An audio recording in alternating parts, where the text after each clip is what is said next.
Welcome friends on क्यों घंटी बजी। आज हमारे साथ इंडियन पुलिस सर्विस में काम करते हैं कैजर खालिद साहब, जो महाराष्ट्र कैडर में पोस्टेड हैं।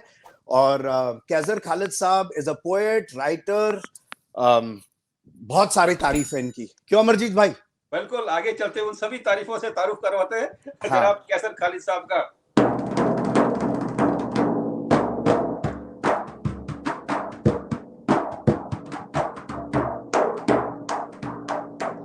बहुत बहुत वेलकम है आप सभी का हमारे दर्शकों के साथ जनाब कैसर खालिद साहब का। अच्छा सॉरी, आदाब कहना भूल गया मैं आपको। अच्छा तो आप कर देते मैंने दिया आदाब करना भूल गया था, सॉरी। कैसर साहब, आज आपसे बहुत कुछ सुनना है हमें, क्योंकि जो हमारे दर्शक हैं वो काफी देर से, काफी टाइम से आपका इंतजार कर रहे हैं, क्योंकि हमसे पूछते रहते हैं कि भाई किस तरह के गेस्ट आप लेके आ रहे हैं, तो हमें बताना पड़ता है।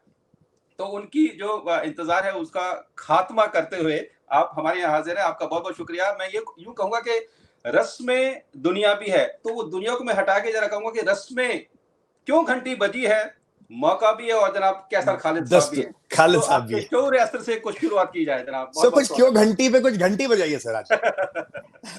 घंटे ये कि देखिए, मेरी बदनामी आप लोगों तक पहुंच गई और अमेरिका को, कनाडा को भी उसी में पकड़ते हैं। बिल्कुल। तो 7 बार तक बदनामी पहुंच गई है, तो अब समझ में नहीं आता कि ये खुशी का मौका है कि दुख का मौका है। और इस बदनामी का काफी नाम हो चुका है आपका।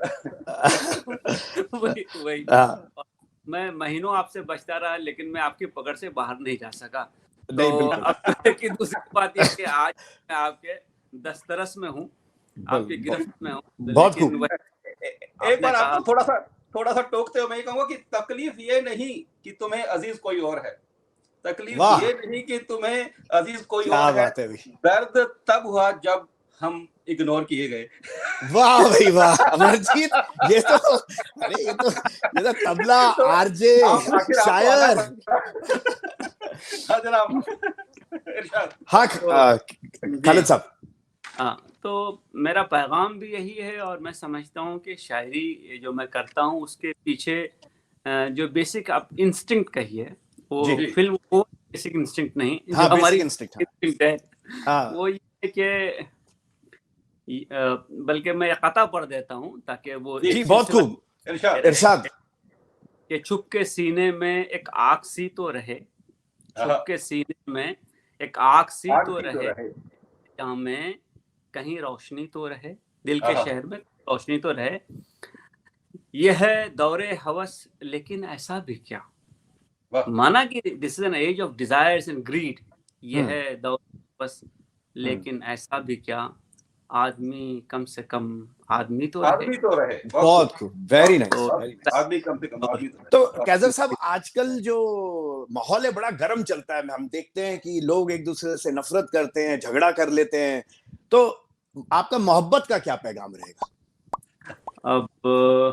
अब ये समझिए कि देखिए, शायर तो क्या होता है कि बल्कि मेरा एक शेर में आपको सुनाता हूं। ये ना बात पूछता रहा कि सबब को, रीजन को, सबब को जाविया अपना बदल के देखते हैं, है ना, रीजन को एंगल बदल के देखते हैं। जी, सबब को जाविया अपना बदल के देखते हैं।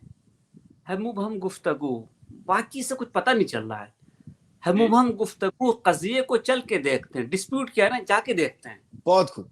क्या है कि हर आदमी अपने अपने जाविये से देखता है, अपने अपने एंगल से चीजों को देख रहा है। कोई भी आदमी रियलिटी पे जाना नहीं चाहता है, वो समझना ही नहीं चाहता चीजों के जड़ में उतर करके बात पैदा कहाँ से हुई है। तो ये मुझे लगता है कि एक हमारे एज का बड़ा अलमिया ये ट्रेजेडी है। हाँ, ट्रेजेडी है। हम इंसान के तौर पे भी, जिसको हम कहते हैं कि बेसिक इंसानियत, वो भूल गए क्या? वो भूल गए आजकल, वो है क्या? तो ये मैं समझता हूँ कि एक बहुत ही इम्पोर्टेंट लेसन है आज के दौर में। हम जितना एक दूसरे से कम्युनिकेट कर रहे हैं और डिजिटली जितना एक दूसरे से जुड़ रहे हैं, हम शायद इंसानी जहन के हद तक एक दूसरे से बहुत दूर हैं। हम पड़ोसियों को जानते, उनसे ताल्लुकात नहीं होते। दुख दर्द में शामिल होने के लिए हम एक सेंटेंस भेज देते हैं, व्हाट्सएप पे या किसी और सोशल मीडिया पे जाते नहीं, देखते हैं, मिलते नहीं, मिलना मिलाना कम हो गया। हाँ, मिलना मिलाना तो एकदम ही खत्म ही हो गया, अब तो फोन पे बात होती है सिर्फ। बस वीडियो कॉल। हाँ, वीडियो कॉल। तो मतलब ऐसी चीजें हैं कि मतलब शायर की हैसियत से ना कभी कभी मुझे लगता है, मैं एक नज्म आपको सुनाता हूँ जिससे कि थोड़ा आपको जी जी बिल्कुल क्लैरिटी आ जाएगी। बहुत खूब जी। और ये जरा चूंकि मैं जरा बिगड़ा हुआ आदमी हूँ तो मैं सेंसिटिव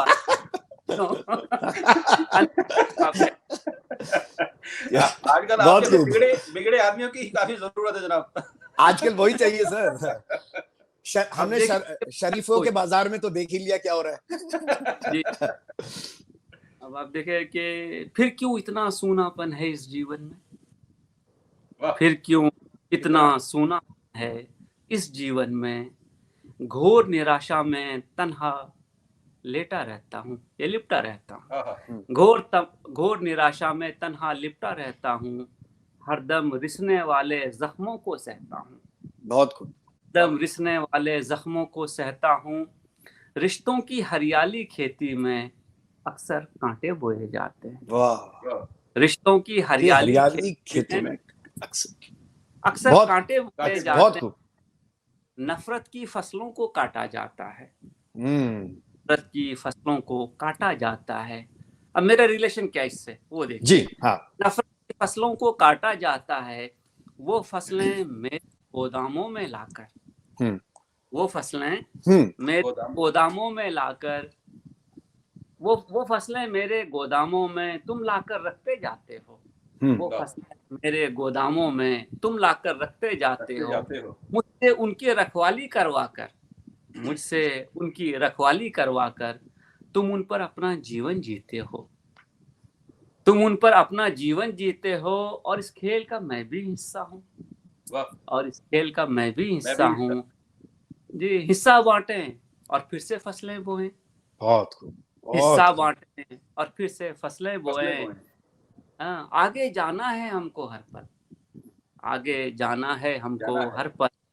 इसमें रुकना क्या थमना क्या, इसमें रुकना क्या थमना क्या, ये खेल निरंतर चलता रहता है। वाह। ये खेल निरंतर चलता है। इसमें मन का क्या ध्यान का क्या, इसमें मन का क्या ध्यान का क्या, ये सारी कहने वाली बातें हैं, ये सारी कहने वाली बातें हैं। इससे डरना क्या, क्या घबराना, बहुत इससे डरना क्या, क्या घबराना।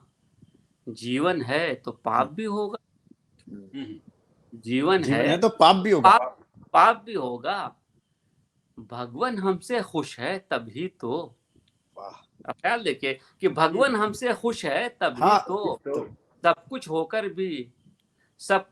भी कुछ भी ना होता, सब कुछ होकर भी कुछ भी ना होता। मन विचलित है तो उसका उपचार करो, मन विचलित है तो उसका उपचार करो। बालक मन को इतना क्या जपना, बहुत बढ़िया। मन को इतना क्या जपना, मनमानी फितरत है यौवन की, मनमानी फितरत है यौवन की। ये सब कुछ तो होता रहता है यौवन में, ये सब कुछ तो होता रहता है यौवन में। फिर क्यों इतना सूनापन है इस जीवन में, बहुत खूब। फिर क्यों इतना सूनापन है इस जीवन में। मैं प्रकाश का वासी रहता हूँ इस अंधियारे में, बहुत इंसान, मैं प्रकाश का वासी रहता हूँ इस अंधियारे में। मैं आकाश का वासी उलझा हूँ धन के फेरे में, बहुत बढ़िया। मैं आकाश का वासी उलझा हूँ धन के फेरे में। जैसे उल्टा हो जाए सब कुछ जीवन दर्शन में, जैसे उल्टा हो जाए सब कुछ जीवन दर्शन में। फिर भी कहते हो मैं रहता हूँ एक मधुबन में, फिर भी कहते हो मैं रहता हूँ मधुबन में। फिर क्यों इतना सूनापन है इस जीवन में, फिर क्यों इतना सूनापन है इस जीवन में। और इसका आखिरी बंद जिसमें कि अब जी मैं आपको रिट्रेस कर रहा हूँ। हाँ बिल्कुल। सोचा है अब ये बंधन तोड़ ही देना है, सोचा है अब ये बंधन तोड़ ही देना है। अंतर मन से अपना नाता जोड़ ही देना, जोड़ ही देना, अंतर से अपना नाता जोड़ ही देना है। हम्म। कितना सच्चा था मेरा ही जीवन मेरे बचपन में, कितना सच्चा था मेरा ही जीवन मेरे बचपन में, क्यों घिरता रहता हूँ तब भी इस उलझन में, क्यों घिरता रहता हूँ तब भी इस उलझन में, कब तक पीछे भागूंगा मिथिया के आकर्षण में, बहुत कब तक पीछे भागूंगा मिथिया के आकर्षण, क्यों इतना सूनापन है इस जीवन, क्यों इतना। वेरी नाइस कैसर साहब, एक्सीलेंट। अच्छा अपना कैसर साहब एक बड़ा इंटरेस्टिंग मेरे सवाल आया, अभी बात करते करते आया है, मैंने ये पहले से बना के नहीं रखा था, अभी आई मेरे दिमाग में। आपका आईपीएस टू आईपीएस कैसे हुआ? आपका आईपीएस टू आईपीएस कैसे हुआ? आपका आईपीएस टू आईपीएस का मतलब हुआ Indian police service to Indian poetry service. जी जी। एक चीज और मैं एक मिनट भाईजान, एक चीज और मैं जोड़ दूं कि एक वो शेर है कि खुदी को कर बुलंद इतना कि हर तकदीर से पहले खुदा बंदे से खुद पूछे, और मैं यहाँ कहूंगा कि भाई आप यहाँ पहुंचे कैसे? आप यहाँ पहुंचे कैसे? मैं समझता हूँ कि हम में से हर आदमी के अंदर भगवान ना एक लेवल का सेंसिटिविटी रखता है, और वो सेंसिटिविटी हमें सोचने पे मजबूर करती है। क्या है कि एक तो ऐसा हुआ कि मेरी परवरिश गांव में हुई है, कोई टीवी नहीं होता था, अखबार भी बहुत कम आते थे, मैगजीन्स आ जाते थे। कौन से गांव से कैसर साहब? भाई मेरा जिला अररिया है, अच्छा, अररिया है बिहार में। जी जी, बिहार में बताता रहा कि ये नेपाल और बंगाल के पास है, लोग नहीं समझते थे बिटिया है, फिर मैंने कहा नहीं दार्जिलिंग के पास है। नहीं, आपको कह देना चाहिए एरिज़ोना के पास है।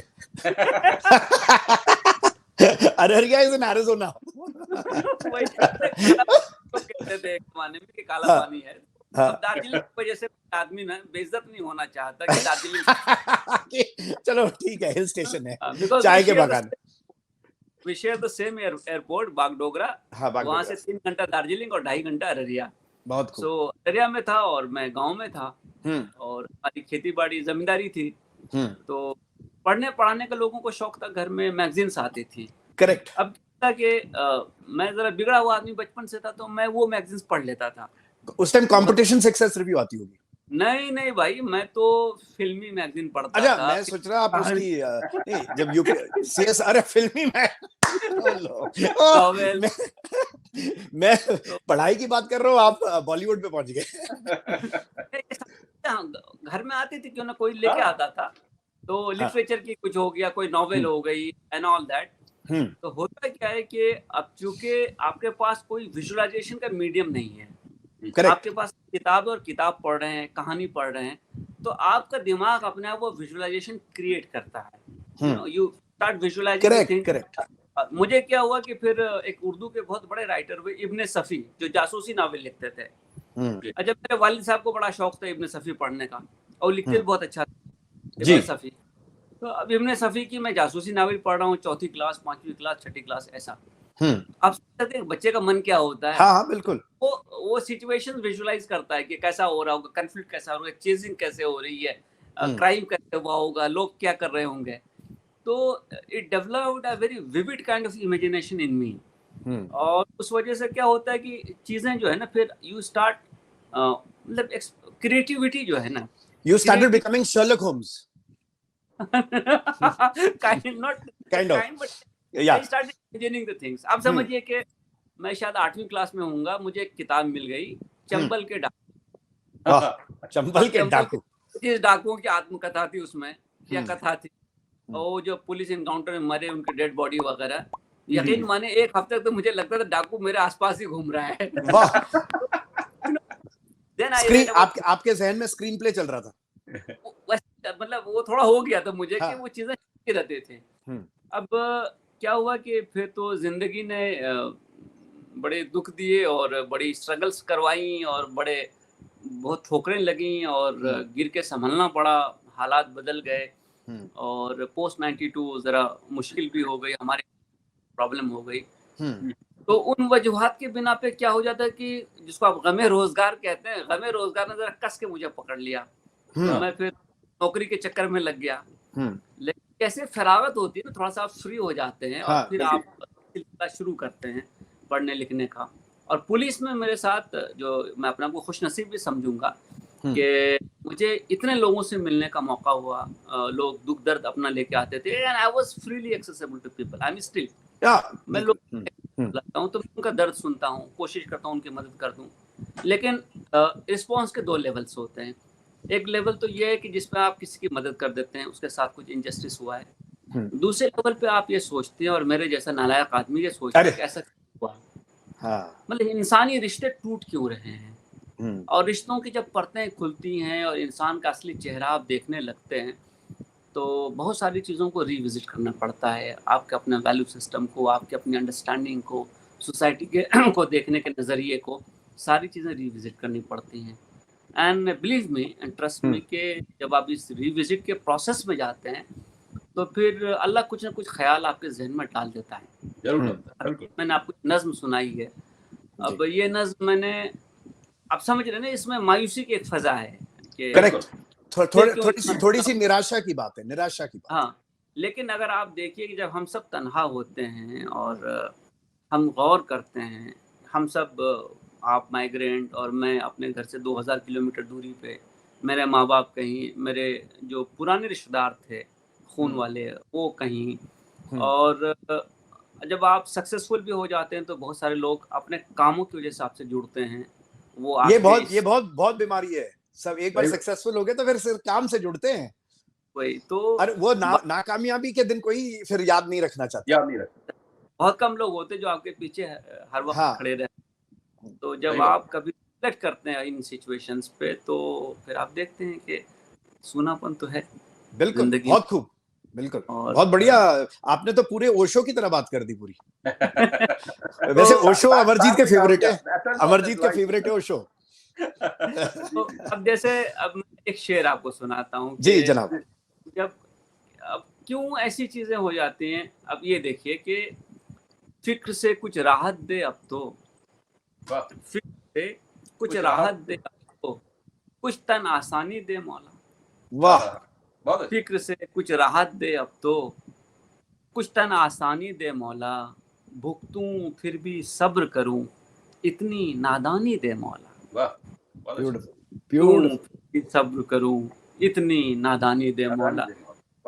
तो क्या होता है कि हर वक्त थॉट जो है वो आपको, आपके पीछे पीछे जो चलता रहता है, आपको कहीं ना कहीं वो अपनी जकड़ से छोड़ता नहीं है। या एक शेर ये देख लीजिए कि जब दर्द मिले इतने हमको, जब दर्द मिले इतने हमको, उनका ही कारोबार किया। जब दर्द मिले इतने हमको, उनका ही कारोबार किया। खुशियों की नकदी देकर गम का सौदा कितनी बार किया। खुशियों की नकदी देकर गम का सौदा कितनी बार किया। तो ये जो सेंसिटिविटी है और क्रिएटिविटी है, ये भगवान का बहुत बड़ा गिफ्ट है। लेकिन क्रिएटिव आदमी की जिंदगी आसान नहीं होती है, क्योंकि वो सबसे ज्यादा सोचता है और वो भीड़ में भी तो तन्हा होता है, और हमेशा वो चीजों को एक ऐसे पर्सपेक्टिव से देखता है जो आम पर्सपेक्टिव नहीं है। तो मैं जब अपनी ड्यूटी वाला काम खत्म करता हूँ, मैं घर जा रहा हूँ, बैठा हूँ कहीं पे, तो मैं इन चीज़ों पे थोड़ा रिफ्लेक्ट करता हूँ, सोचता हूँ। कोई बात सुनी, कोई खबर मालूम हुई, किसी ने आके कुछ बताया, तो देन यू फील ना कि यार ये क्या हो रहा है। मतलब जैसे मतलब अब चूंकि मैं आपके पकड़ में आ गया हूँ, तो मैं आपको ये बताऊं कि कभी कभी मैं ये सोचता हूँ कि क्या जो वर्ड्स हैं उनकी वही मीनिंग है जो कभी हुआ करती थी। माँ बाप, भाई बहन, दोस्त, रिश्तेदार, क्या वही मीनिंग गया है कि सारी चीजें वक्त के साथ बदल गई हैं? बिल्कुल बिल्कुल। अच्छा, अपना खालिद साहब, जो उर्दू साहित्य अकादमी अवार्ड आपको मिला शऊर असर के लिए, उसके बारे में बताएं, क्योंकि ये जो उर्दू साहित्य अकादमी मिलना एक बड़ी फख्र की बात है, और सम्मानित होना तो जरूर आपने कुछ तो इतना बढ़िया किया होगा कि मिला आपको।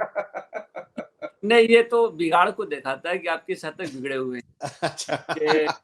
आप जो दिल का दर्द है, हाँ। उस दर्द को किस हद तक आप लफ्जों में ढाल सकते हैं। क्या बात। और पहली किताब पे मुझे ये अवार्ड मिला, हम्म। तो मुझे लगा कि शायद जो मेरा पैगाम था वो और पहुंच गया। लोगों तक पहुंचा है। हाँ, बिल्कुल। और वो चीज़ों को अप्रिशिएट करते हैं। और आप देखेंगे मेरी पोइट्री में और मेरी लाइफ में भी मैंने ये कोशिश की है कि जो नॉर्मल है ना, उससे जरा सा जाओ।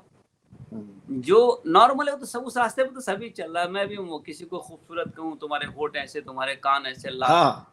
ऐसे आंखें ऐसी, चेहरा ऐसा, बाल ऐसे। वो एक बाल भारती में किताब होती थी, कुछ चाटुकारिता की कला। तो मैं क्या होता, मैं अंदर झांकता हूँ जी जी जी। कि अगर किसी हुस्न को मैंने देखा भी है, तो उसको देख के मेरे दिल पे क्या असर हुआ है, कमाल, या बहुत उसको मैं बढ़िया। कैसे देखता हूँ। और जैसे अब मैं एक शेर सुनाता हूँ। अभी मैं हाँ, जी, जी। इरशाद इरशाद जनाब। इरशाद। आप काफिर लफ्ज जानते हैं हाँ हाँ कि वो किसी नियामत को, कोई अच्छी चीज जो उसको ऑफर की जा रही है, उसको रिजेक्ट कर दो, उसको काफिर कहते हैं। हाँ। और वो जो एरिया है जिधर मक्का का है, उसको हिजाज कहते हैं। हिजाज जो है वो बड़ा आप समझे पायस एरिया, या ऐसी जमीन जैसे जी। देवभूमि कैसे हम कहेंगे उत्तराखंड में या करेक्ट। इंडिया में देवभूमि, तो इसको देवभूमि समझा जाता है। तो अब मैंने लफ्जों को इस्तेमाल किया है कि काफिर में तकद्दुस हिजाजी भी है। मैं मानता नहीं चीजों को, लेकिन मेरा रिस्पेक्ट जो है ना, वो ऐसा है जैसे मैं देवभूमि का आदमी हूँ। बहुत खूब। अब क्यों, अब उसकी मैं दलील लाऊंगा ना, तो काफिरी में तकद्दुस हिजाजी भी है, तेरी ख्वाहिश भी है, मेरा माजी भी है। तुमको चाहती हूँ, लेकिन साथ एक मेरा पास्ट है। तो कैसे एक्सप्रेस करूँ उसको? बहुत। अब जो हमारी जिंदगी हो गई है, मेरे फीलिंग्स में सीरियसनेस नहीं है, सिंसियरिटी नहीं है। बहुत सिंसियर है। मतलब जैसे हिजाज की जमीन में देवभूमि में बैठा कोई आदमी पायस होता है, कोई साधना में लगा हुआ आदमी, मैं चाहता तो ऐसा हूँ, लेकिन क्या करूँ, एक पास्ट है। करेक्ट। बहुत अच्छा नहीं हो, बहुत खूबसूरत नहीं हो, उसे तो तुमको रिपेल। ये जब अब हम अंदर झांकते हैं तो ये होता है। और आज के दौर में जब रिश्ते बनते बिगड़ते रहते हैं, कुछ देर हम लोग साथ चलते हैं, फिर जुदा हो जाते हैं, तो मतलब उसमें अब इंसान की गॉट योर पॉइंट खालिद साहब, got your point loud and clear. अच्छा एक चीज बताइए, कुछ अच्छा, अमरजीत भाई आप पहले पूछ लो। खालिद साहब ने अभी काफी बार जिक्र किया तन्हाई का। मुझे एक शेर याद है कि हर जगह, हर तरफ हर जगह बेशुमार आदमी, फिर भी तन्हाइयों का शिकार आदमी। वाह भाई वाह, आज तो दो शायर मिल गए, दो शायर मिल गए आज। कमाल है भाई, कमाल है। तो ये तन्हाई क्यों है और इसकी क्या क्या वजूहात है? मतलब हर आदमी एक कमरे में 10 लोग बैठे हैं, सभी अपने उसमें लगे हैं, कोई किसी से बातचीत नहीं कर रहा है। इवन बस स्टॉप पर, स्टेशन पर हम सभी अपने में गुम हैं। हम ये नहीं जानना चाहता कि जैसे कि अभी आपने कहा कि पड़ोसी कौन है, हमको हजारों किलोमीटर दूर रहने वाले किसी आदमी की खबर ज्यादा जरूरी है रादर देन कि पड़ोस में कौन क्या कर रहा है, या कौन है, या कौन आया, कौन गया है। तो ये जो तन्हाई है वो कैसे देखते हैं आप, इसको कैसे सोचते हैं, क्या क्या कहते हैं इसके बारे में? देखिए क्या होता है कि कंटेंट जो है ना और फॉर्म, दो अलग अलग चीजें होती हैं। कंटेंट होता है कि जिस इंटेंसिटी के साथ आप किसी को चाहते हैं, जी, कंटेंट। एक फॉर्म है कि हाथ मिलाए, गले मिले, गाल भी मिला लिया, ये फॉर्म है। तो क्या होता है कि अगर आप देखेंगे ना, आदमी मरा हुआ कब कहा जाता है? जब रूह निकल जाए। जब बॉडी तो वही रहती है ना, बॉडी वही रहती है। तो बॉडी, लाश तो पड़ी हुई है, बॉडी पड़ी हुई है, रूह निकल गई। जब रिश्तों की रूह निकल जाए तो बहुत बढ़िया, क्या बात है, वेरी नाइस। आपने तो ये एक लाइन में समझा दिया, पूरा मामला ही निपटा दिया एक लाइन। तो जनाब शायर है। कमाल है, वेरी नाइस। आप कुछ पूछिए, आप उसके बाद। नहीं, मैं अमरजीत कह रहा था जरा एक यार वो तबला का बजा दो यार, एक हो जाए। तबला बजाने से पहले मैं खालिद साहब से एक बात पूछना चाहूंगा कि आपकी इतनी जो ड्यूटी के दौरान अभी तक पुलिस की जो आप ड्यूटी कर रहे हैं, सेवा कर रहे हैं, उस दौरान आप शायर भी हैं, आप पुलिस वाले हैं, मतलब ये दोनों ही अलग एक अलग अलग दो छोर है, जो छोर है। मतलब इनका मिलना और ये एक संयोग भी हो सकता है, एक बहुत ही खूबसूरत इम्पॉसिबल मकाम टास्क है ये बेसिकली, पर ये बड़ा मुश्किल सा है कि एक शायर जो एक पुलिस वाला भी है, वो आईपीएस टू आईपीएस। हाँ तो आपको कभी ऐसी कोई नौबत आई है जहां पर पिस्टल की जगह पोएट्री काम आई वाह हो? वाह अमरजीत वाह, पिस्टल वर्सेस पोएट्री, वाह भाई वाह अमरजीत, कमाल पिस्टल है। की जगह पोएट्री कहाँ काम आई, कैसे? बहुत बहुत बहुत कारआमद होती है, क्योंकि क्या होता है कि जब आप रिश्ता लोगों से जोड़ कर रखते हैं तो आपको पिस्टल निकालने की जरूरत नहीं पड़ती है। मैंने बहुत बड़े बड़े प्रॉब्लम्स फेस किए हैं, लेकिन मैं मतलब भगवान का ये आशीर्वाद समझूंगा कि कहने से लोगों ने बात मान ली है। वहीं पे आप फाइट कर सकते थे, वहीं पे आप लाठीचार्ज कर सकते थे, वहीं पे आप और कुछ कर सकते थे, लेकिन मैं समझता हूँ कि वो जो क्रक्स जब आता है ना, तो उसमें क्रेडिबिलिटी का क्वेश्चन क्रिएट होता है आपका, कि आपकी क्रेडिबिलिटी क्या है, क्या आप पे लोगों को भरोसा है, एतबार है, आप जो बात। मैं एक एग्जांपल देता हूँ आपको, शायद अगर ध्यान हो, 2013 वगैरह के आसपास में मुंबई में आज़ाद मैदान में एक बड़ा जुलूस था, ये बर्मा में जो एट्रोसिटीज वगैरह हुई थी उसके हिसाब से एक बहुत जुलूस में फायरिंग हो गई जी, और उसमें 2 लोग मर गए और they both belong to Muslim community. एक मेरे एरिया का था, एक दूसरे एरिया का था। तो दूसरे एरिया में जो साहब थे इंचार्ज उस जमाने में, उन्होंने रातों रात उसको दफन करवा दिया। अच्छा, मुझे पुलिस कमिश्नर साहब को फोन आया कि तुम भी ऐसा कर लो। अच्छा। मैंने कहा सर, उनके फादर औरंगाबाद में हैं और मेरी ये ओपिनियन है कि उनके फादर को आना चाहिए, बिल्कुल, और बच्चा मर गया है, उस बच्चे को उन्होंने दफनाना चाहिए, उसके जनाजे में शामिल होना चाहिए, और वो निकल चुका है वहां से। तो बोले कॉम्प्लिकेशन हो जाएगा, तो मैंने कहा मैं संभाल लूंगा। फिर मैंने लोगों को बुलाया उस इलाके के, और बहुत स्लम का एरिया है और बहुत एजुकेटेड लोग। फिर मैंने उनसे और मैंने बताया कि देखो भाई, ये हो गया है, अनफॉर्चुनेट है, लेकिन अगर और हम प्रॉब्लम क्रिएट करेंगे तो 1 की जगह पे 2, 2 की जगह पे 4 हो सकता है। तो अब मैं तुम पे बात छोड़ता हूँ कि तुम इसको कैसा करना चाहिए, मैं तो दोनों के लिए तैयार हूँ, क्योंकि मुझे अपनी ड्यूटी। तो उन्होंने कहा एक शर्त। मैंने कहा क्या शर्त है? बोले कि एक भी पुलिसमैन हमें नजर नहीं आना चाहिए एरिया में। हमने कहा नहीं नजर आएगा, तुम गारंटी देते हो पीसफुली हो जाएगा? उन्होंने कहा हाँ। मैंने यूनिफॉर्म वाले सारे लोगों को निकाल लिया वहां से, मैंने सिविल में डिप्लॉयमेंट करके रखा। हजारों लोग आए, क्योंकि बहुत इमोशनल माहौल था। जोहर दोपहर की जो नमाज हुई, उसके बाद उसका जनाजा गया। मतलब हमारे सीनियर ऑफिसर ने मुझे मदद के लिए बहुत सारे ऑफिसर्स को भेजा था मेरे एरिया में, मैंने सबको बैठा दिया, आप बैठो मैं संभाल लूंगा। अच्छा, उसको बरी कर दिया। और फिर जब हो फिर फोन किया कि सर ये काम हो गया है, and commissioner was very happy. पूछा कि कैसे हुआ जी, मतलब 2 एग्जांपल आपके सामने आजू बाजू में। हाँ बिल्कुल। तो हमने कहा कि ये जो डायलॉग और फेथ लोगों का आप पे है ना, दैट क्रिएट्स वंडर्स रिलेशनशिप में भी। तो वो मेरे पे उनका भरोसा था कि मैं अगर कोई बात कहूंगा, एश्योरेंस दूंगा और मैं सच बोल रहा हूँ, तो वो समझते हैं चीजों को। तो उन्होंने फिर बात सुनी। तो मैंने बहुत बार इस चीज को महसूस किया है कि जहाँ बड़ा प्रॉब्लम क्रिएट हो सकता है, अगर आपकी वाणी अच्छी है, आपकी बातचीत अच्छी, करेक्ट कम्युनिकेशन। और ये नहीं कि उस वक्त मैं अभी 26 साल मुझे हो गए डिपार्टमेंट में, तो 26 साल का जो आपका ये समझिए सम है ना, लोगों के सामने रहता है कि कैसा खालिद कैसा आदमी है, बैलेंस शीट एंड दे जज यू, दे नो ये बंदा नो नॉनसेंस है, ये बंदा अपराइट है, ये बंदा सीधी बात करता है, ये लंग फन में नहीं रहता है, ये हमारे भले की बात करेगा। तो we can save lot of situations. और मैंने तो बहुत फेस किए, बहुत सारी चीजें देखी। तो मुझे लगता है कि अगर आप प्यार से बात करते हैं तो खालिद साहब, इसी बात से आपकी याद आई, ये अमरजीत को थोड़ा समझे, प्यार से नहीं बात करता, मुझे डांटता रहता सारा दिन डांट लगाता मुझे। भाई आप आंध्रा साइड के है ना, तो मोहब्बत में मैं बात कर रहा हूँ तो डांटी। हाँ देखा अमरजीत, अब सुन ले, आज से डांट मत लगाइयो। देखिए खालिद साहब, मुझे एक शेर याद आ गया इनकी। ओ भाई, उनको ओ भाई अमरजीत, आप तबला बजाते हो, रेडियो जॉकी हो, जर्नलिस्ट हो, कवि और शायर ये तबला भी सुनाते हैं। अच्छा ठीक है, क्योंकि शायर सामने है तो कुछ ना कुछ याद आ रहा है। कहते कुछ ऐसे पसंद है होली हमको, बात बात में लाल पीले हो जाते हैं। वाह वाह भैया अमरजीत, आज तो 6 पे 6 लगा रहा अमरजीत। जनाब खालिद साहब, आपकी जो दूसरी किताब है दस्ते जान, उसके बारे में थोड़ा सा बताइए आप। दश्ते जां का मतलब होता है कि जान के अंदर का जंगल, मतलब जब हाय। आप झांक के देखिएगा तो अपन वाह। एक दुनिया तो है वो बाहर है। बहुत खूबसूरत हाँ, कि तो दिल वो के बाहर, अंदर का जंगल, दिल के अंदर का जंगल। बस बस वाह। जान के अंदर, विल्डरनेस ऑफ द सोल। वाह। और एक जो विल्डरनेस है वो अंदर है। आदमी साइज में 5-6 फीट का हो सकता है, लेकिन वो जो विल्डरनेस है ना, उसकी कोई लिमिट नहीं, वो लिमिटलेस होता है।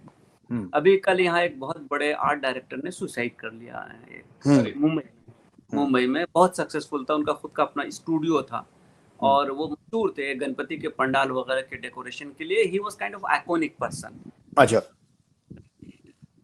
अब कौन कह सकता है कि एक सक्सेसफुल आदमी जिसकी इतनी फेम हो, जिनका इतना नाम हो, वो सुसाइड भी कर सकता है? उसके पहले सुशांत सिंह राजपूत आप देख लीजिए, आदमी, इतना ज्यादा क्रेज उसका, ऐसी क्या वजह हो गई कि जान अपनी खुद से ले ली? तो ये जो अंदर वाला विल्डरनेस है ना, ये इंसान चैन से रहने नहीं देता है। करेक्ट। इसी में गिल्ट है, इसी में लोनलीनेस होता है, इसी में प्यार के नाकाम होने का एहसास होता है, इसी में धोखे का एहसास होता है, इसी में लोग पीछे छोड़ देते हैं हमको और आगे निकल जाते हैं, या खुद हमारे ऊपर पैर रख करके आगे चले जाते हैं। बहुत खूब। एहसास है, फीलिंग है, वो इधर का है। तो ये जो विल्डरनेस है ना, ये विल्डरनेस बड़ा सीरियस है और क्या समेटा है, बहुत बहुत जबरदस्त समेटा है। खालिद साहब, पासबाने अदब क्या है मामला? पासबाने अदब, ये आप एनजीओ चलाते हैं? एक NGO not for profit found किया था, नॉट फॉर प्रॉफिट। और क्या है कि भाई जब मैं दुखी हो जाता हूँ ना, तो मैं ये सोचता हूँ कि जैसे लकीर लाइन छोटी है ना, तो उसको मिटा के मैं बड़ा नहीं होता, मुझे उसके बगल में एक बड़ी लकीर खींचनी होती है, एक बड़ी लाइन खींचनी होती है, फिर मैं ये बता सकता हूँ कि भैया ऐसा खींचो तुम।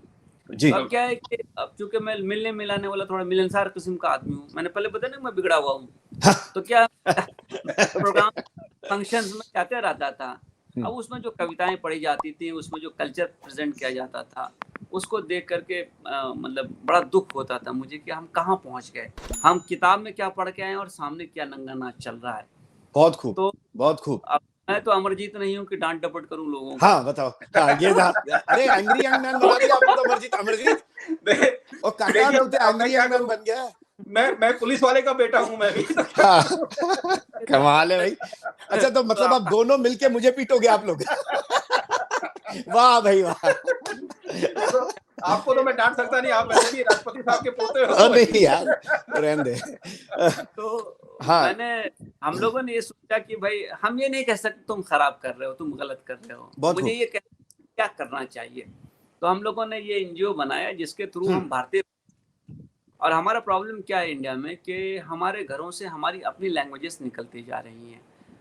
हमारे बच्चे हमारी लैंग्वेजेस नहीं जानते हैं, मतलब हम उस जनरेशन के आदमी हैं जो इंग्लिश के मुश्किल वर्ड्स का मीनिंग हिंदी में लिखता था, बगल में किताब देता था। डिट्टो सेम, हम भी यही करते थे। आज जनरेशन ऐसा है कि वो हिंदी के मुश्किल लफ्जों को इंग्लिश में लिखते हैं। तो हम लोग जो जिस जन, एक मिनट दीजिए मुझे। नहीं आप, हम लोग की जो जनरेशन थी ना, वो हिंदी उर्दू में सोचती थी और अंग्रेजी में बात करती थी। अब ये जो दौर है, इस दौर में ऐसा हो गया कि ये लोग अंग्रेजी में बात करते हैं और इनको सोचने की जरूरत नहीं पड़ती है। अंग्रेजी पढ़नी चाहिए, एक अच्छी भाषा है, उसका लिटरेचर बहुत रिच है, लेकिन हम घरों में से हमारी अगर भाषाएं निकल जाएंगी पर हम अगर अंग्रेजी में बात भी करें पर हम सोचते हिंदी में, और उर्दू के अल्फाज होते हैं अंदर। ये हमारा अमरजीत और हम सबका, हमारा जो एज ब्रैकेट है, हम तो इसीलिए आज भी हिंदी में लिखता हूँ। नहीं वही मतलब क्या होता है, देखिए जिसको हम मातृभाषा कहते हैं ना, वो क्यों कहते हैं कि वो पहली भाषा जो हम सुनते हैं, अपने माँ से सुनते हैं, अपने फादर से सुनते हैं, अपने रिश्तेदारों से सुनते हैं, और हमारी पूरी कल्चर ट्रेडिशन उसी में है। हमारी शादी होगी, हमारा निकाह होगा, फेरे होंगे, शादी के गीत होंगे, अब ये तबला बजा रहे हैं, ढोलक बजेगा, कुछ होगा। तो बन्नो तेरी चुनरी, ऐसा कोई गाना है ना। हाँ। अब ना, अगर आप बन्नो नहीं जानेंगे कौन है, तो चुनरी क्या है, फिर कैसे होगा? वो नहीं, वो कनेक्शन नहीं होगा। वही तो अब अपने यहाँ एक ट्रेडिशन है कि बारात आती है तो गाने गीत गाए जाते हैं, उसमें लड़के को बहुत सताड़ा जाता है, उसके रिश्तेदारों को सताड़ा जाता है ना। हमारे हमारे राजस्थान में भी और पंजाब में भी उसको बोलते सिटनिया, मतलब वो हल्की फुल्की गाली गलौज भी चलती है उस गाने के अंदर। वही अमरजीत बस आगे नहीं बढ़ना। नहीं अभी सुना, मैं बिहार के लोकगीत सुन रहा था जी, तो अब उसमें कहा गया कि मर्यादा पुरुषोत्तम रामचंद्र जी जो हैं वो तो पूरे देश के लिए एक आइडल हैं, एक भगवान की हैसियत रखते हैं ना, लेकिन बिहार में तो दामाद है। करेक्ट वहीं से शादी करने के लिए आए। राजा जनक की बेटी, बिल्कुल, वो थोड़े बचेंगे उससे। बिहार में लोकगीत है, उसमें रामचंद्र जी को भी सुनाया गया खड़ा खोटा। बिल्कुल करेक्ट, ये तो हमने भी कहानी सुनी हुई है। तो क्या है कि ट्रेडिशंस है, ये हमारा कल्चर है, हमारा खाना पीना, हमारा ड्रेस, हमारी भाषा, हमारे बात करने का तरीका, हमारे मुहावरे, हमारे लोकगीत और डांस फॉर्म्स। अब ये हो गया कि धीरे धीरे under the impact of West हम क्या कर रहे हैं, चीजों को बोलते जा रहे हैं। अब इंडिया का आज का जो जनरेशन है, पहले तो अंग्रेजी गाने सुनता था 80s में 90s में, आजकल कोरियन और जापानीज में सब शिफ्ट हो गए हैं। ओटीटी पे भी आ गया, ओटीटी पे भी आ गया सब आजकल। तो बस अब शिनचैन से हम कार्टून देखना शुरू करते हैं तो फिर शिनचैन क्या हो, आप समझ सकते। डोरेमोन, शिनचैन, डोरेमोन, शिनचैन, और क्या क्या नाम थे अमरजीत यहाँ? मैं कम जानता हूँ। अच्छा। दूसरी बहुत बड़ी प्रॉब्लम क्या है कि हमारी भाषाएं जो है ना, एक तो कल्चर है ही, दूसरा है कि हमारा जो धर्म है ना, उस धर्म का बहुत ज्यादा लिटरेचर हमारी भाषाओं में है। अगर मैं गुरुमुखी नहीं जानूंगा तो मैं गुरु ग्रंथ साहब नहीं पढ़ पाऊंगा। मैं सुन तो सकता हूँ, मैं बाबा बुल्ले शाह को भी नहीं समझ पाऊंगा। मैं अगर अवधी नहीं जानूंगा तो मैं रामचरितमानस नहीं पढ़ सकता हूँ। मैं उर्दू नहीं जानता हूँ तो इतना सारा जो कुछ सब कॉन्टिनेंट में 300-500 साल में काम हुआ है, मैं अमीर खुसरो नहीं जानूंगा, किसी चीज को नहीं जानूंगा, तो होगा कि मैं हो जाऊंगा रूटलेस। और रूटलेस आदमी की कोई इज्जत नहीं होती भाई। Well said, very well said. Rootless आदमी की कहीं इज्जत नहीं होनी। अबे पेड़ से जो पत्ता टूट जाता है, आप देखिए वो उड़ते रहता है ना हवा में, उड़ता है, बिल्कुल बिल्कुल, कहीं का नहीं रहता, ना घर का ना घाट का। तो हम लोगों ने कोशिश की कि हम जो है एक आप ये कह के हम एक अल्टरनेटिव नैरेटिव क्रिएट करके दिखाएं कि अच्छा लिखने वाला, अच्छा सुनने वाला और अच्छा सपोर्ट करने वाला ये एक प्लेटफॉर्म पे आ सकते हैं। तो हमने कॉर्पोरेट को इसमें लिया, हमने अच्छे लोगों को लिया, अच्छे इंस्टीट्यूशंस को लिया, और हिंदी, उर्दू या मराठी के जो बड़े राइटर्स थे हमने उनको बोला आप पढ़िए, आप अपनी बात कहिए। फिर हमने धीरे उसमें स्टूडेंट को जोड़ लिया, बहुत सारे कॉलेजेस के लोग आते हैं, फिर खुद स्टूडेंट के अंदर बहुत सारी क्रिएटिविटी होती है, वो अपना लिखते हैं, हम उनको प्लेटफॉर्म देते हैं कि तुम आके पढ़ो। फिर अभी हमने यहाँ एक कंसेप्ट शुरू किया, हम मेरा सफर। अब मेरा सफर ये समझिए, आज नवीन आपने जिंदगी में एक कुछ हासिल कर लिया है, मैं as a student, as a college going student आपके आज को देखता हूँ, लेकिन मुझे मालूम नहीं कि नवीन ने 20 साल 25 साल क्या मारा है और क्या खाए हैं। उनको पूछते हैं कि भैया तुम अपना सफर बताओ, तुम कहाँ से आए, क्या किए, कहाँ कैसे कैसे ठोकर खाई, कैसे हिम्मत कितनी बार टूटी, फिर कैसे हिम्मत बंधी। तो we share this thing with students. तो क्या हो जाता है कि साथ ही साथ हम अपने कल्चर से भी जोड़ते हैं, उनमें एक ऑप्टिमिज्म और पॉजिटिविटी क्रिएट करते हैं। फिर जो हमारे कल्चर की अच्छी चीजें हैं, जैसे एक मंथन भी हो जाता है। बिल्कुल, नाटक है, दास्तान वो स्टोरी टेलिंग है, कविता पाठ है, किसी पोएट के लाइफ पे। अब जैसे पिछले बार हमने दुष्यंत कुमार साहब पे एक कंसेप्ट किया, उनके बेटे को बुलाया हम लोगों ने। दुष्यंत क्या कैसे थे, how was he as a father, घर में कैसे थे, कैसे लिखते थे, फिर उनकी कुछ गीत, उनकी गजलें गाई गई, उसी नरेशन में बात चल रही है, फिर इधर गाया भी जा रहा है। तो इन चीज़ों को हम लेके आते हैं, तो क्या हो जाता है कि फिर लोग सुनना पसंद करते हैं। मतलब मैं अगर भाषण दूं तो लोग नहीं सुनेंगे, लेकिन मैं अगर उसको इस ढंग से प्रेजेंट करूं तो जिसमें उनको अपना मन लग जाए, उनको कुछ मिले, लगे कि उनको कुछ मिल रहा है, तो फिर लोग हैं। और अल्लाह का शुक्र ये है कि हॉल भर जाता है पूरा, और लोग बहुत बढ़िया।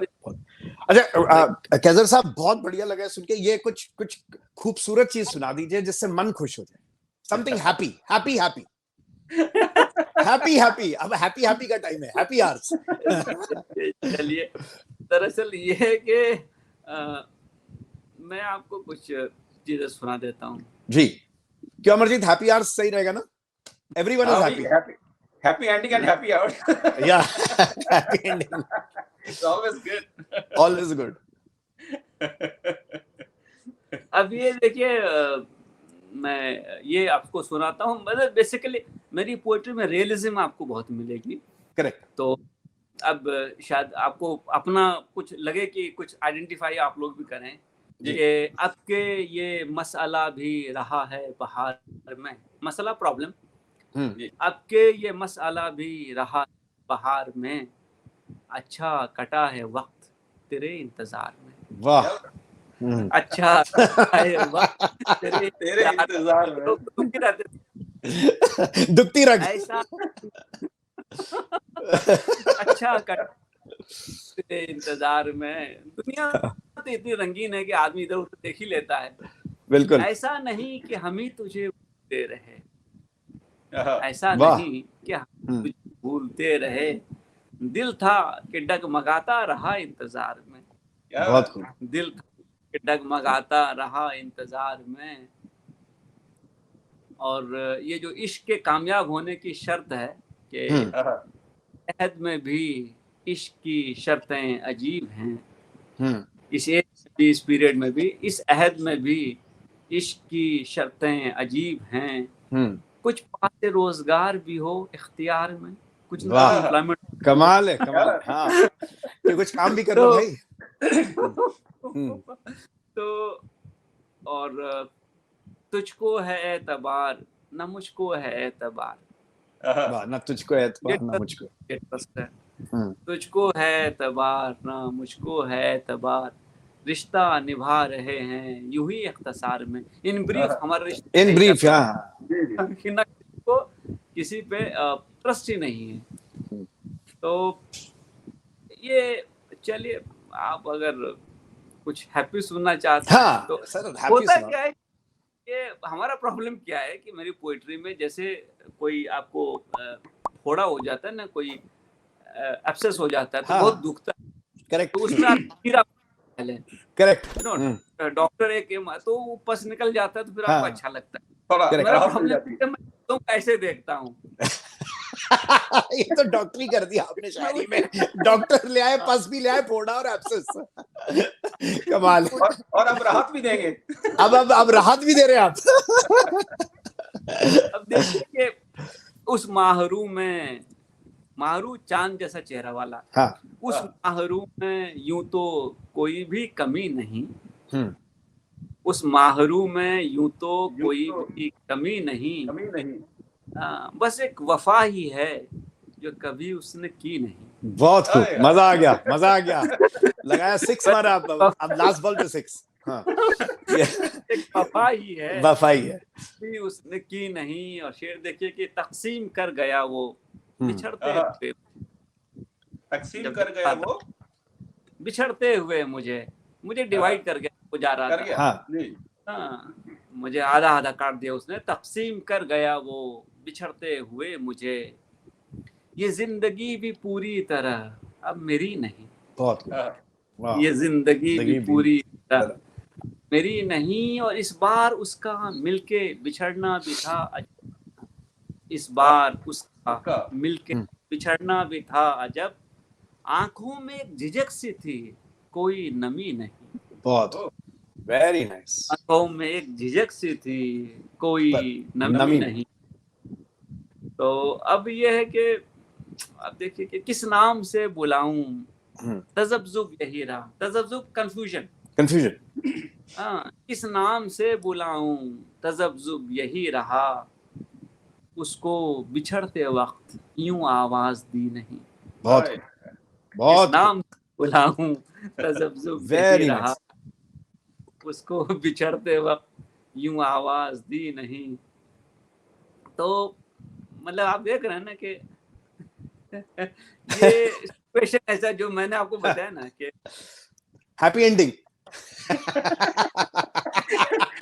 आपने कैसर साहब, आपने 2-3 जगह इंतजार का जिक्र किया, आपने हमें बहुत इंतजार करवाया, तो मैं उसके लिए कहूँगा कि वो मजा कहाँ वस्ले यार में, लुत्फ जो मिला आपके इंतजार में। वाह भाई वाह वो अमरजीत, इंतजार है, वो अरे भाई अमरजीत हो तो गया। छा गया जलवा। अच्छा खालिद साहब ये बताएं कि आज के जो पोएट्स हैं, क्विक 2-4 चीजें पूछते हैं कि आजकल के जो हाल के पोएट्स में या आज से 15 साल में 3-4 ऐसे नाम जो आप you really enjoy doing poetry with them, कौन है आज के 3-4 नाम, अच्छे नाम जो आपको अच्छे लगते हैं? देखिए, अगर आप देखिए अभी जो दौर हुआ है इसमें एक अच्छी बात, कम्युनिकेशन आसान हो गया है, तो चीजें लोग पहुंच जाती हैं। तो ये दौर ऐसा है कि जिसमें कुछ लोग बहुत अच्छा लिख रहे हैं और कुछ लोग बहुत बुरा लिख रहे हैं। करेक्ट। जो अच्छा लिख रहे हैं वो बहुत कम है और जो बुरा लिख रहे हैं वो बहुत ज्यादा है। हाँ, वो तो भर के आ रही है टोकरियां। हाँ, और क्या कि दुकान चुके खुली हुई सबकी। हाँ। तो इसीलिए मैं उस पे कोई कमेंट नहीं करता, क्योंकि देखिए पोएट्री क्या है कि पोएट्री इज लाइक अ साधना। कोई भी राइटिंग, कोई भी क्रिएटिविटी ना साधना है, जिसमें आप तल्लीन हो जाते हैं, बिल्कुल आप अपने आप को उसमें इन्वॉल्व और इम्बेड कर देते हैं, तो तब आपको कोई चीज मिलती है वहां से। और अगर आप दुकान खोल के बैठ जाइएगा तो फिर क्या होगा कि फिर आप वही चीज बनाइएगा जो चाइनीज वॉइस में होता है। हाँ। सारे के एक ही फॉर्म, एक ही शेप के होंगे। तो जैसे यहाँ इरफान सिद्दीकी थे, यूपी में थे, बहुत अच्छा लिखते थे। इरफान सिद्दीकी, अहमद फराज ने बहुत अच्छा लिखा है। अभी आप समझिए कि पीरज़ादा कासिम बहुत अच्छा लिख रहे हैं, ईश्वर नाहिद अच्छा लिखती हैं, ज़ोहरा निगार अच्छा लिखती हैं, आरिफ अच्छा लिखते हैं, और जावेद अख्तर अच्छी नज़में लिख कह रहे हैं, साहिर ने अच्छा लिखा है बहुत सारा कलाम, और जिगर ने बहुत अच्छा लिखा है। तो मतलब ये ऐसे लोग हैं जो बहुत अच्छा, मतलब आप ये के पिछले 100 सालों में अच्छा लिख रहे हैं। तो मैं समझता हूँ, मैं पढ़ते रहता हूँ, मैं इन सबको भी पढ़ता हूँ, इनका देखता हूँ, क्योंकि अगर आपको खुद को डेवलप करना है तो आपको जो बेस्ट पास्ट का है उसको भी देखना चाहिए, कंटेम्परेरी वर्ल्ड में क्या चल रहा है उसकी जानकारी होनी चाहिए, और फिर पॉसिबिलिटीज फ्यूचर के लिए क्या है। तो मुझे लगता है कि मैं वो सुनता हूँ, और कुछ लोग जैसे मैंने जिनका नाम लिया, इसके अलावा भी बहुत सारे और लोग हैं जो बहुत अच्छा लिख रहे हैं, लिखे गए हाल फिलहाल में। और बाकी तो दुकानदारी में तो फिर दुकान आजकल बहुत दुकानें खुली हुई हैं। जाते जाते कैसर साहब, आपका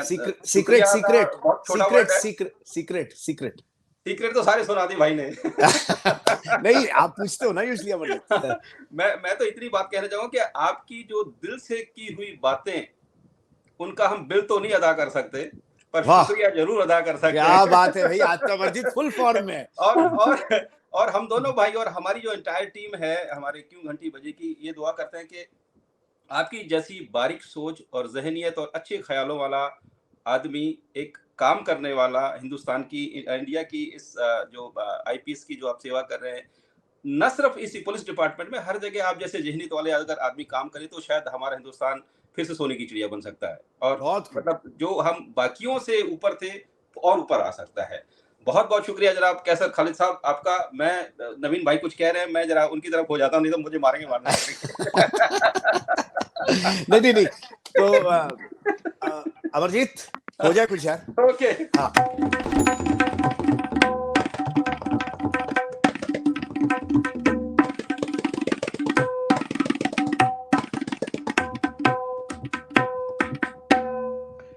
कैसर साहब आदाब, thank you very much for coming on the show. Thank you.